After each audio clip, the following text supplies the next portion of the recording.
Mitra Jesi, setiap Idul Adha tiba, kita diingatkan dengan satu kisah yang ada di dalam Al-Quran. Kisah Nabi Ibrahim alaihissalam bersama putranya Nabi Ismail alaihissalam.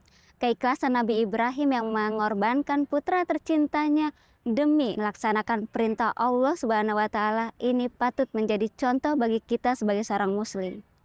Namun Mitra Jesi, ada yang tidak kalah penting, yang tidak boleh kita lupakan. Sosok wanita tangguh, sosok wanita pejuang. Dia adalah istri Nabi Ibrahim alaihissalam yang dibawa oleh Nabi Ibrahim ke padang tandus dan ditinggalkan di sana bersama bayi kecilnya. Ditinggalkan di padang tandus tanpa pohon, tanpa air, tanpa manusia, bahkan tanpa kehidupan sama sekali di sana. Siti Hajar melihat Nabi Ibrahim hendak meninggalkannya. Lalu Siti Hajar bertanya, "Wahai Ibrahim, wahai suamiku, hendak kemana engkau? Apakah engkau akan meninggalkan kami di sini? Apakah engkau tega meninggalkan kami di tempat yang sepi ini?"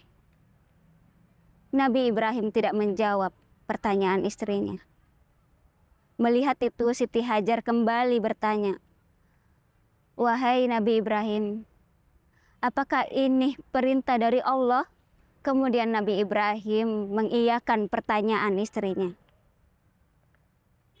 Mendengar itu, dengan berlinang air mata, Siti Hajar berkata, "Kalau begitu, Allah pasti akan menjaga kami.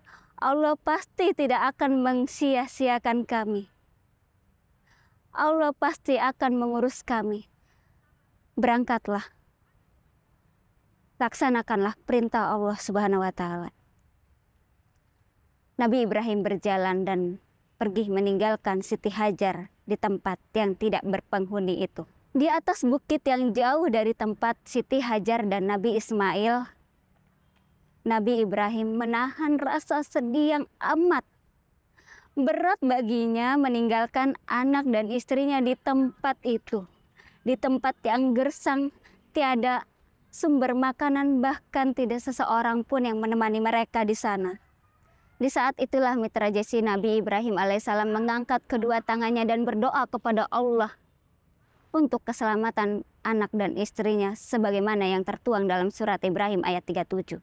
Seiring waktu perbekalan mulai habis. Bayi Ismail mulai menangis kehausan. Siti Hajar melihat ke arah sekitar, namun yang dilihat hanyalah bukit-bukit dan batu-batu tanpa ada sumber makanan. Tapi ia berusaha dan percaya. Dia berusaha sekuat tenaga. Dia berlari menuju Bukit Safa. Sesampainya di atas, dia tidak melihat apa-apa di sana. Lalu dia turun lagi, naik lagi ke Bukit Marwah, dan sampai di sana tidak ada sumber makanan yang bisa dia dapat. Lalu dia turun lagi, naik lagi ke Bukit Safa. Tidak ada orang juga yang bisa membantunya. Dia turun lagi, naik lagi ke Bukit Marwah, dan begitu seterusnya hingga 7 kali Mitra Jesi. Dan aktivitas ini diabadikan dan menjadi salah satu rukun bagi jamaah haji. Di tengah kegalauan, Siti Hajar memohon kepada Allah agar diberikan yang terbaik untuk kehidupannya dan juga putranya. Namun ia sambil terus berusaha. Sementara itu tangan Ismail mulai bergerak-gerak, kaki Ismail mulai dihentak-hentakkan ke tanah yang gersang itu, di tanah yang tandus itu.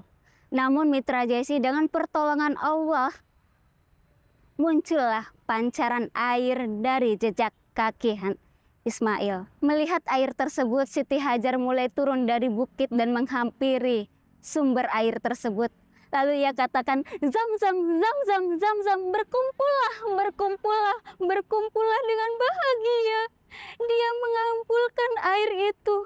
Dia bisa mengobati dahaganya. Dia bisa mengobati rasa hausnya. Dan juga bersama bayinya yang kecil. Dan dengan air itu, ia bisa bertahan hidup. Dan sumber air itu kini dikenal sebagai sumber mata air Zam-zam. Dan tempat yang tidak berpenghuni itu kini menjadi tempat yang dikunjungi oleh umat muslim dari berbagai penjuru. Tentu Mitra Jesi, hal ini bermula dari ketawakalannya Siti Hajar. Bayangkan Mitra Jesi, apa apa yang Siti Hajar rasakan ketika itu. Dia terengah-engah, letih, lelah, naik, turun lagi dari bukit satu ke bukit yang lainnya hingga 7 kali. Tapi ia tidak berputus asa, Mitra Jesi. Ia yakin bahwa Allah akan menolongnya. Dan akhirnya ia mampu melewati masa-masa sulit itu. Mitra Jesi, kisah perjuangan Siti Hajar ini tentu memberikan pelajaran penting bagi kita sebagai seorang muslimah. Kita sebagai seorang muslimah, kita harus tegar, harus kuat, harus sabar, dan tidak mudah putus asa. Meskipun kesulitan datang bertubi-tubi. Mitra Jesi, kisah perjuangan Siti Hajar ini tentu memberikan pelajaran penting bagi kita bahwa sebagai seorang muslimah kita harus kuat, harus tegar, harus sabar, dan tidak mudah putus asa meskipun kesulitan datang bertubi-tubi. Yakinlah bahwa Allah akan menolong kita dan jangan sampai kita kehilangan harapan. Yakin bahwa Allah telah merencanakan sesuatu yang indah dalam hidup kita.